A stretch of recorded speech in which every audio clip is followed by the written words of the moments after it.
RKO wrote a letter to the New Brunswick Tourism, to Mr. Bob Tweedy, who was the head of tourism, and they asked for a place in New Brunswick where they could record a movie, and they had the theme of it being a sort of like a busman's holiday, a canoe man's holiday. My dad being the outdoor facility operator, then going on a little vacation and stuff. That was the whole point. And Bob Tweedy suggested Dad and Loon Bay Lodge, and that's how it came to be.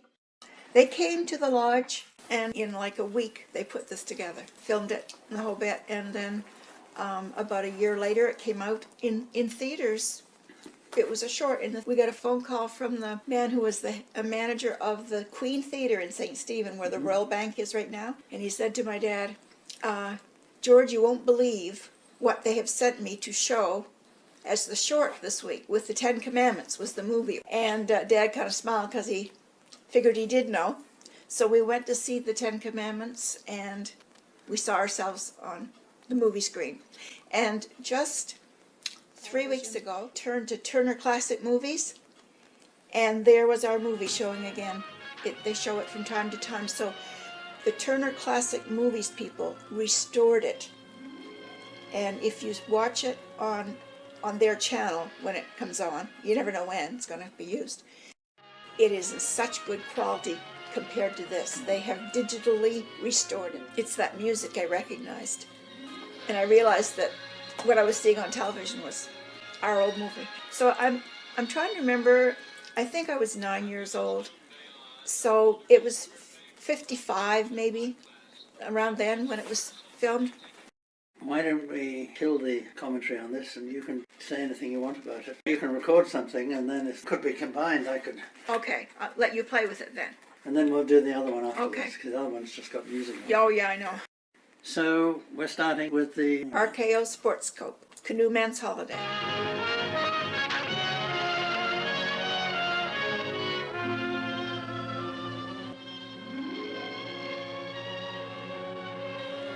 The producer was Mr. Earl Luby, and that's who wrote New Brunswick Tourism Department asking to come to New Brunswick.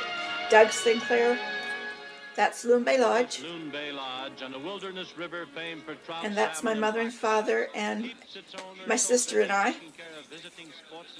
I'm the one jumping up and down in the dark dress. I'm the older of the two. George and Jane Welock are kissing the kids goodbye and are off to ride the Raleigh St Croix. And that's how Dad operated things for his guests. Off you went with the canoes and all the gear to be put into the river. Now that's Beecher Scott on the left and Elmo Wright, who had banged his nose that day. And that's my beautiful mother. And they always put in at St Croix, if you know where that is, across from Vanceboro, not far from Macadam. And that's basically where the St Croix River begins. It comes out of Spednick Lake there. So the idea is they're going to do the river trip from St Croix to Loon Bay. It's about, I think, 25 miles, roughly. But as you can see, one thing we had every spring of my childhood is the log drives on the river, and the logs were everywhere. They were dangerous as well as useful for the pulp company, because they could, in the rapids, they could be bolstered up, hit against a canoe, as they hit the rocks going down. And the guides, they had to watch not just for the rocks and the rapids, but for those logs. Now it might look easy, but watch Beecher Scott. He was one of the most skilled men with a pick pole. That was a log driver's pole, but he knew how to drop. That's called dropping over the rips, and by holding onto the pole, now he's paddling. But he was just an amazing waterman. And so Elmo was the slickest guy with a paddle that I ever saw. He would dip that paddle on a calm bit of water and not make a sound. he just had a skill. Well, there are all the river drivers. Jean has had a taste of spray and the thrill of riding the rapids, and now she can relax again as a new sight comes round the bend. It's a log drive. New Brunswick's pulp logs are piled up all winter. Some of the men that I see as they go by the river drivers are actually men who Dad would hire at other times of the year to be guides because they knew the river so well.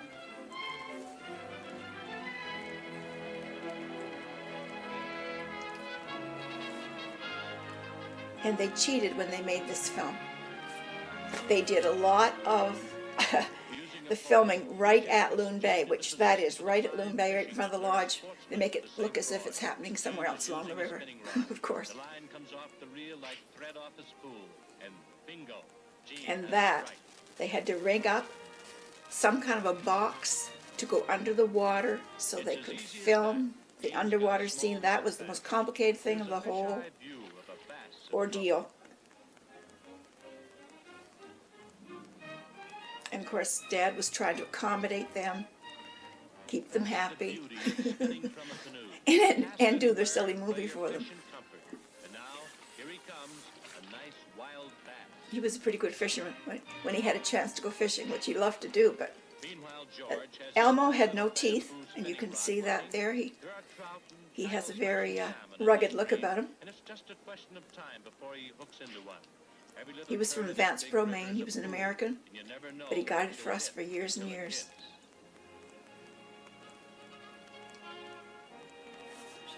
Yep, that's Dad and Elmo. Now this is what happens in the whitewater. You get wet. And now there we go. There's another. That's a good spot. That's looks like a salmon, which is a rare thing to catch a salmon in the St Croix. Even more so rare now than it was back then. At the foot of the rapids, George wets the old line again, like that. And there are a lot of rips, rocky rips, meeting house rips. Oh, there's just so many haycock rips. A lot of white water to navigate. And the worst place, there's the logs I'm talking about, how they would interfere with the canoe. But the hardest place of all is Little Falls, and that's where they are now. And in this one, they pull over and spend the night and decide to tackle Little Falls in the morning. Many a canoe has upset in Little Falls. People take a look at it and think they can do it. The smart thing to do is to get out of your canoe and drop it. Do you know what I mean by that? Hold on to the rope, walk along the shore, and let your canoe just drop down.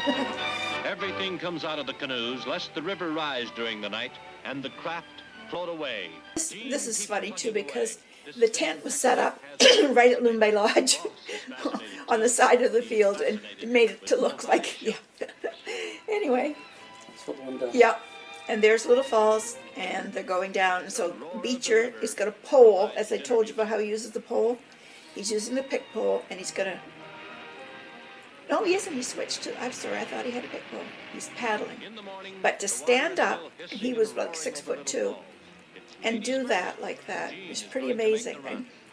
And to get the shot of the water over Mom's head, she had to sit while they threw a pail of water at her to make it look authentic. She was not impressed. Anyway, so every time I look at that, I think of Mom and the pail of water coming at her. And there goes Dad. Now look how Elmo approaches it. Where Beecher stood up, Elmo's on his knees, and that's how he was just fantastic with a paddle or a pole. And there they are, arriving at the Loon Bay Lodge wharf in those days. And there we come to greet them. And someone said, "Isn't it strange that you've got dresses on?" And I replied, no. Every day we wore dresses to school. That's what you did in those days. And that was filmed after school, and we had our dresses on because we had just come from school. So that's me with the darker dress on. And there we go. That's our family. And George and Jean and family head up the hill to Loon Bay Lodge, full of the fishing fun and the whitewater thrills of a New Brunswick canoeman's holiday.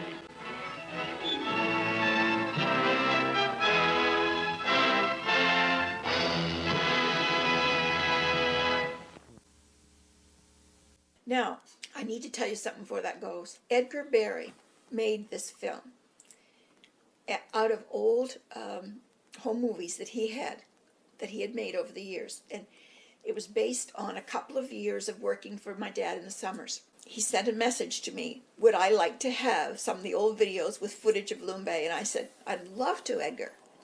So I don't know how he did it. He edited it himself and sent this to me. And it's all over the place. It's just a combination of all the stuff he had with Loon Bay, which was, I suppose, in all different reels or however it was.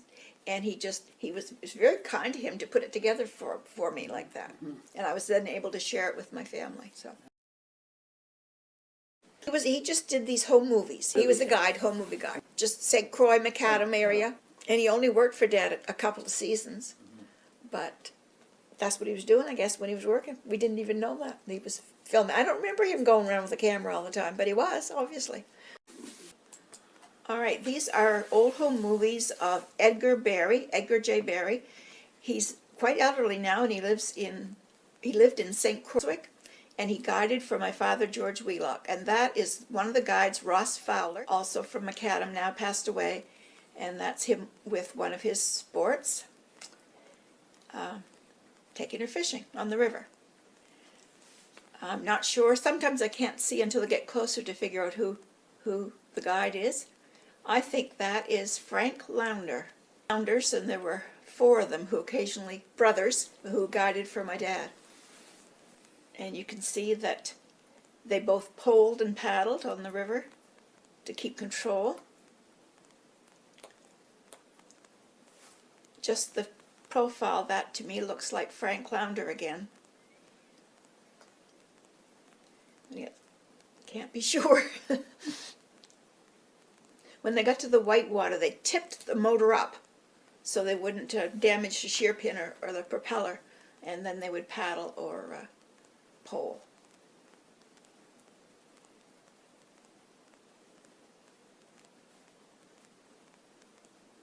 Not very good pictures back in those days, but those were early days.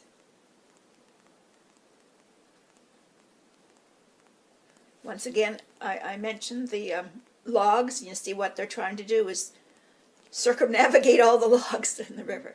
That definitely is Frank Launder right there on the left. And that is his brother Milton on the right as a guide. Dad used Grand Laker canoes made in Grand Lake Stream, Maine, with a square stern. They were wonderful canoes because they could hold 2 sports, a guide, and all the day's food and tackle. And there are all the log jams on the river that you see in the spring of the year. I think 1962 was the last log drive on the St. Croix. So this was filmed in the late 50s, I believe. Look how difficult. It's difficult anyway, but add the logs to it and you can see what they were dealing with. And ironically, back in those days, it wasn't the law to wear a life vest. So the guests did not have life vest on. Instead, the seats that they were sitting on in the canoes would act as a floatable device. They could wrap their arms, there were straps attached to the seat. The cushion, the seat cushion. Yeah. Logs, logs, logs. It picks up the sparkle of the water beautifully, doesn't it? But the faces are hard to see. But you can see why an amateur couldn't exactly handle one of those canoes very easily.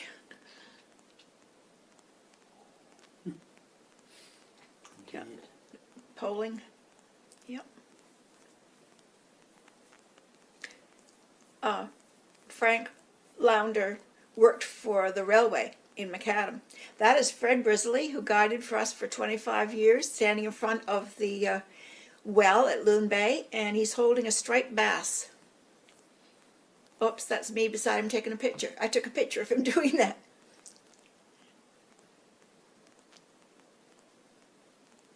This is up lake, I think, up at Spednick or Palfrey.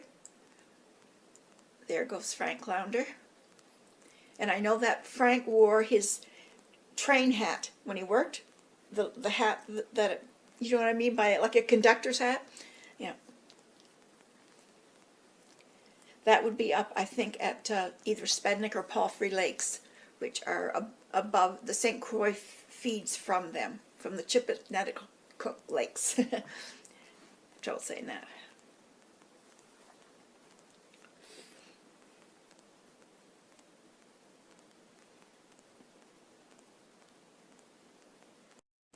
There's a nice fish.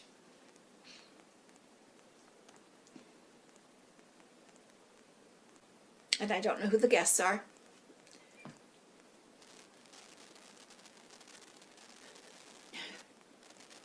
They would get them up like that, and then the guide would have a scoop net to help them.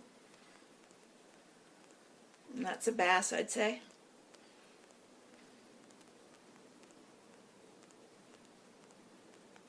That's Beecher Scott, the guide. And Ross Fowler, guide.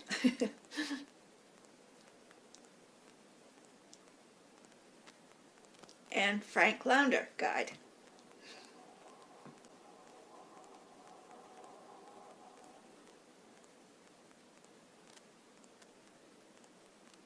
That's somebody fly casting very beautifully.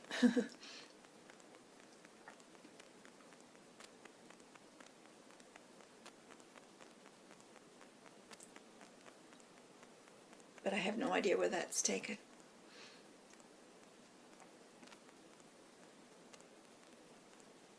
Looks like an eagle's nest, or some kind of a big nest right there.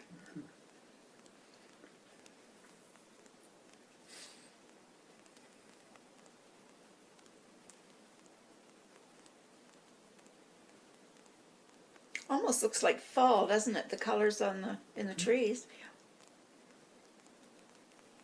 I can't see who that is.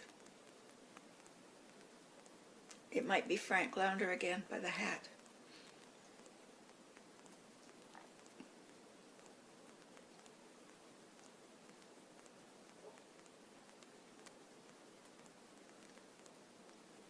Frank, Bud, Henry, and Milton, and Ray, they all worked. That's 5, isn't it? 5 Launder brothers that worked over the years for Dad.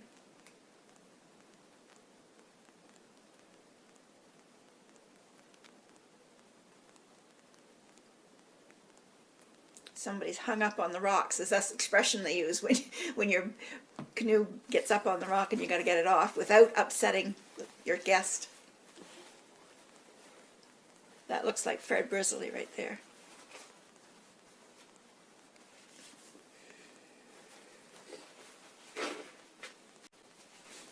Now that's the lodge. It was covered with Virginia creeper, and was particularly beautiful in the fall.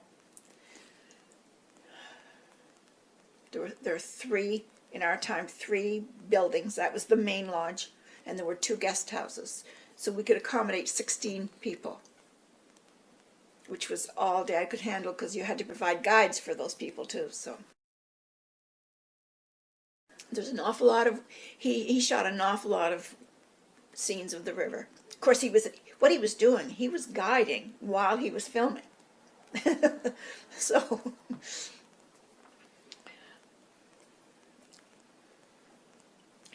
Edgar Barry is quite a character.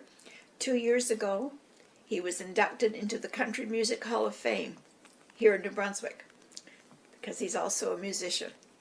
And he wore a cowboy hat, even when he was guiding. Played the guitar and sang.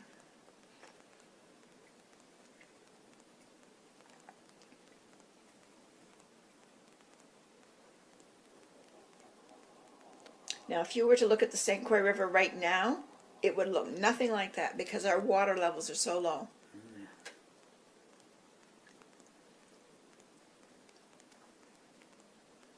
I can't see who that is.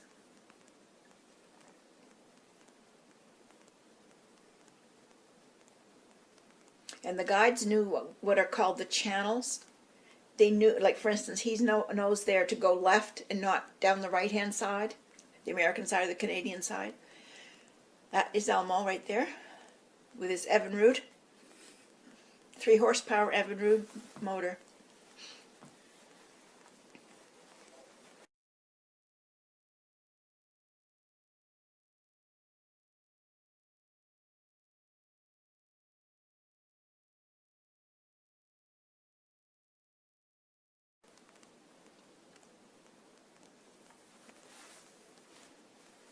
So there's a very famous outdoorsman, outdoor writer, fisherman. That is Mr. Sinclair and his wife Adele. They're the ones who made the Canoe Man's Holiday movie. And Edgar filmed them while they were filming. They came back to make another movie, and that will be coming up soon. That's Elmo Wright again. Oh, this is my family right here. That's my dad. That's me on the left, my sister, and my friend Carol Hovey Cunningham, her name is now, on the far left. So Edgar decided to take a picture of us while he was there. The famous man I was talking about, his name is Lee Wolf, and that's him in the red shirt down there. Now this is me and my dog and my fishing pole. If you Google Lee Wolf, you'll see he's just made movies, written books. He was world famous. And he wanted to make a movie. He was going to call it Bottom to Top. And it was to begin with the child with the bamboo pole and go right up to the finer types of fishing.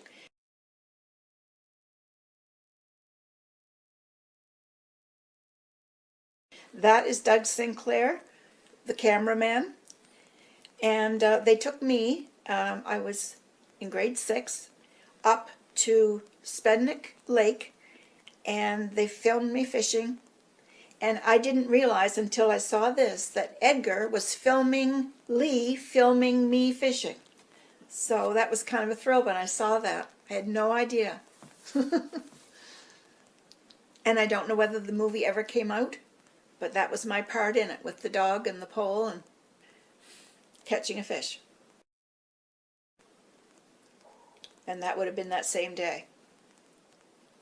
All that went into moving all the canoes up to the lake, away from, there's Lee Wolf in the middle with the red shirt, and Doug Sinclair with the red sweater. Elmo, watch Elmo. He does something very, very uncool for this day and age. That's Andy Mann, one of the guides, kind of reaching into the box. Watch Elmo. Throws the garbage in the woods. That's Edgar Barry, the man who made the films, right there.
I had pink eye the day they were going to film, and I thought it would mean I wouldn't be able to be in the movie. My mother said, "No one will ever know, dear." And she was right. I didn't tell them I had pink eye.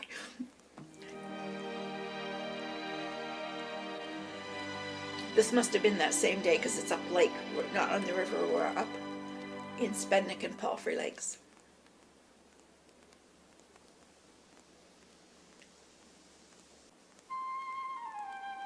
All right, somebody's caught their lure up in a tree.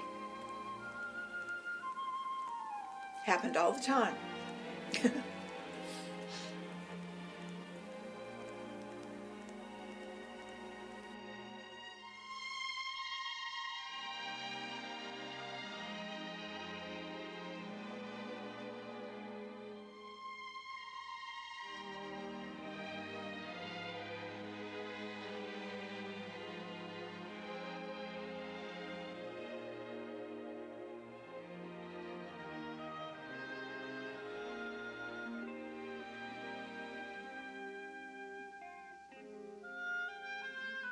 And all the guides smoked.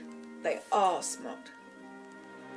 I think I grew up in a cloud of smoke, living with them all.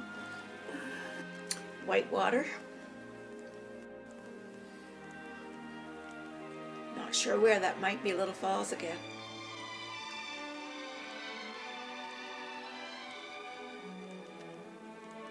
Yes, it is. That's Little Falls.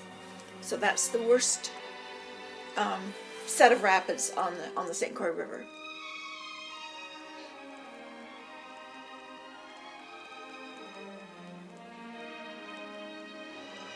The lily pads.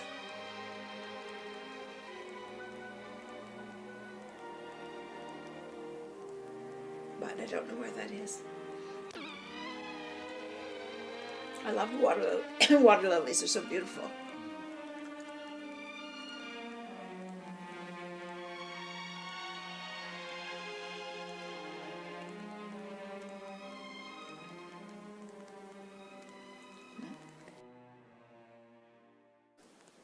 Oh, campfire. Mm-hmm. Oh, briefly. Yeah. And they did sometimes spend the night out on the river and then carry on the next day.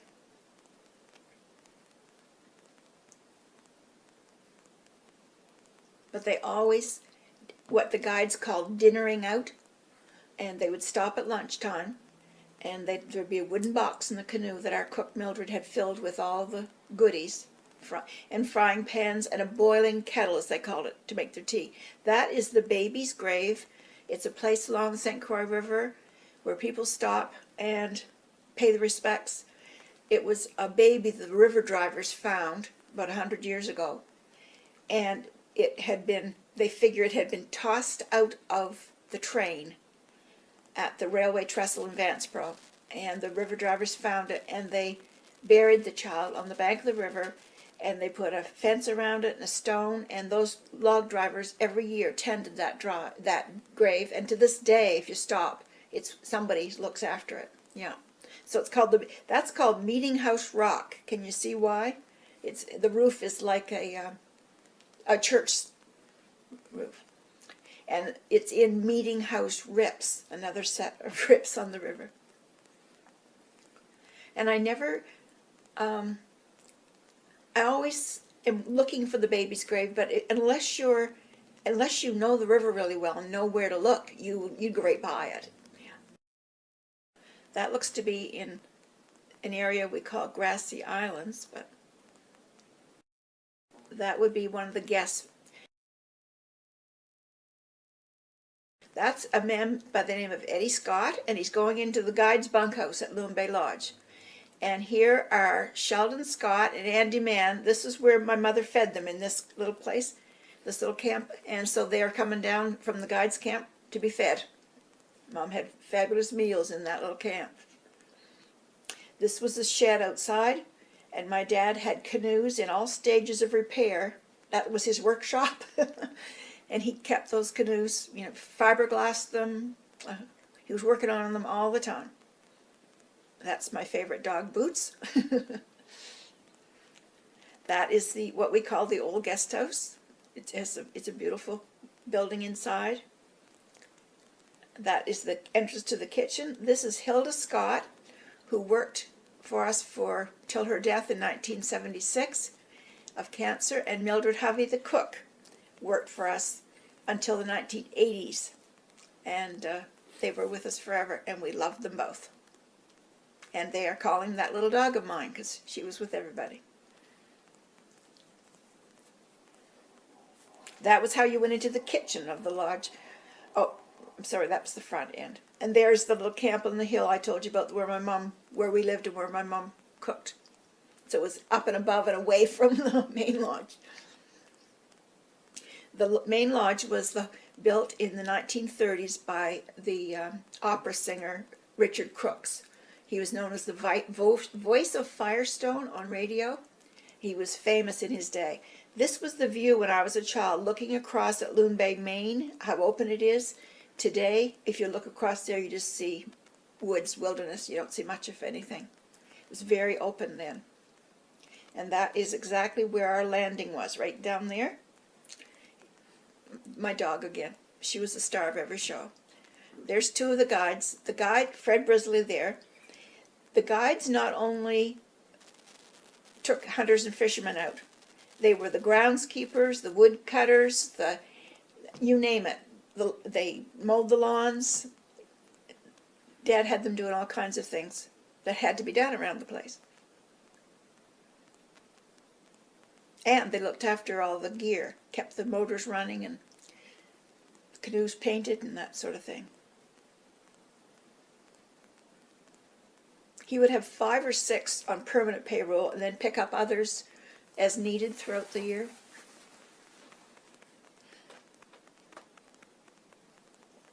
I don't know where that is. Unless it's Little Falls again. It could be.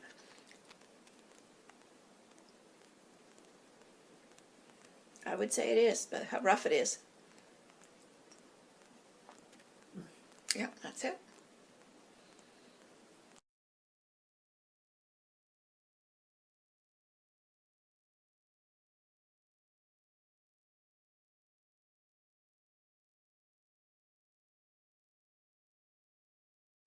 My father had a share on a little camp below Loon Bay Lodge on the river. He and a group of other young men, including his brother and his brother-in-law. And it was an old camp at that time. But they were young men, and they had shares in this camp.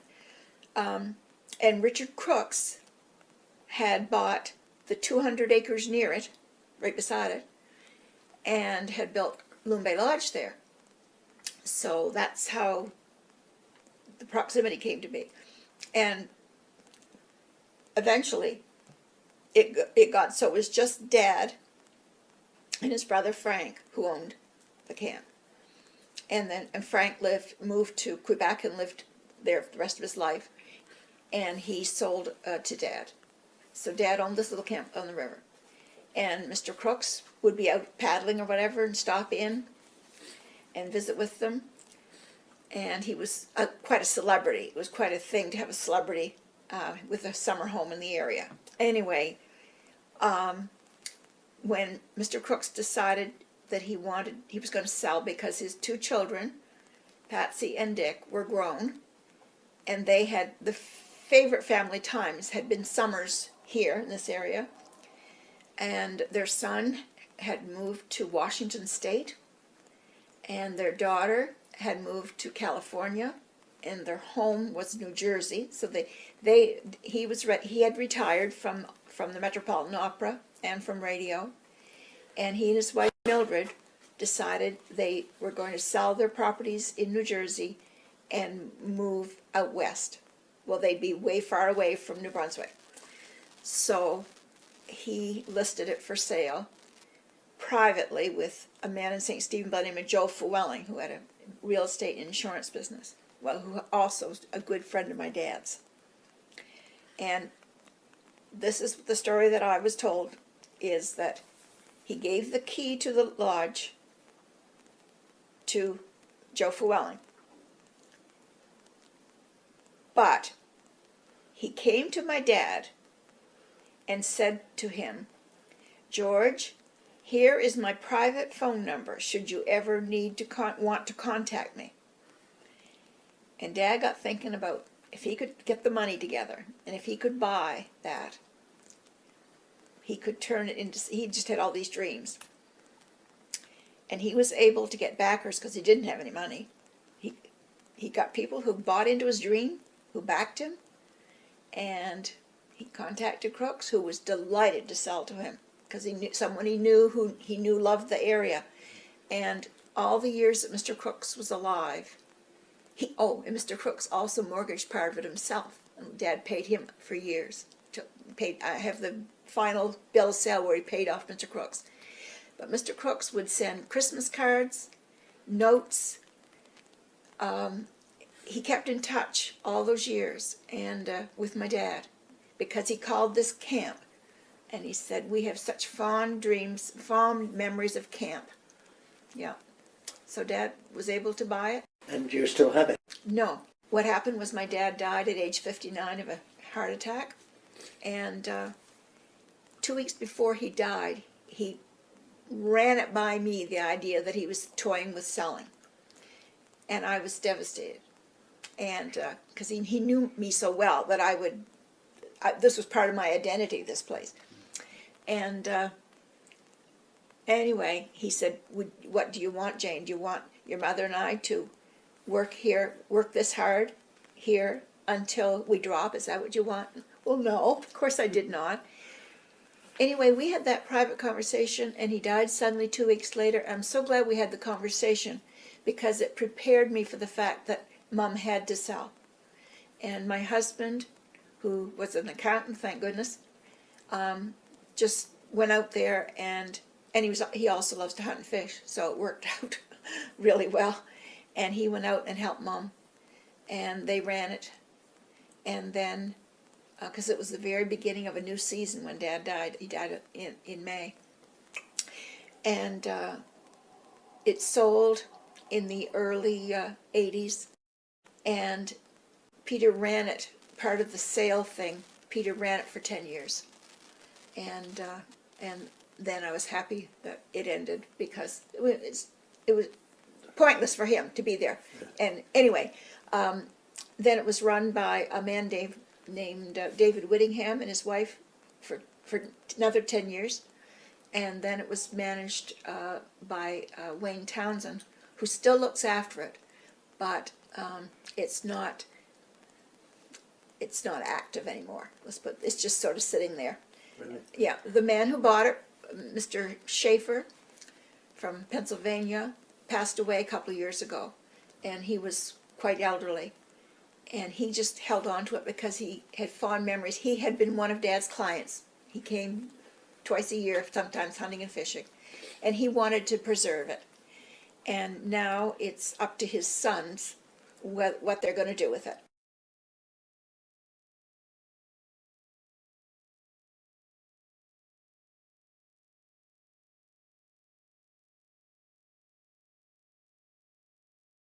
And what I should tell you, I have written a history of Loon Bay Lodge. Mm-hmm. I've been working on it for years, and it's being edited right now. And hopefully within the next 6 months or so, I will have it done. And I'm certainly going to give the archives a copy of it. That was one of the reasons that I started on this years ago, was I wanted to save the history of the lodge. And I go back to the early land grants for the land itself, to the Richard Crooks story, and I interviewed people who were there when they were still alive when I interviewed them. And anyway, I've done that, and someone said, well, who would want to read that? I said, I don't even care about that. I just want to preserve the history. It's my family story, so I want to save it. Yeah, so I haven't told very many people that I've done it. And my family, it'll be a surprise to them. They don't know. Like our original 1950s reel of Canoe Man's Holiday that RKO sent Dad as his own copy. The last time I used it on a reel-to-reel projector to show it, which I used to do, it was so brittle it just breaking, just film deteriorates terribly, as Yes. you know. Yeah. So I don't think you could even use that anymore. So he probably would have a similar problem with his old movies because they'd be that old. They're just around that vintage. That's Edgar Barry, the man who made the films, right there.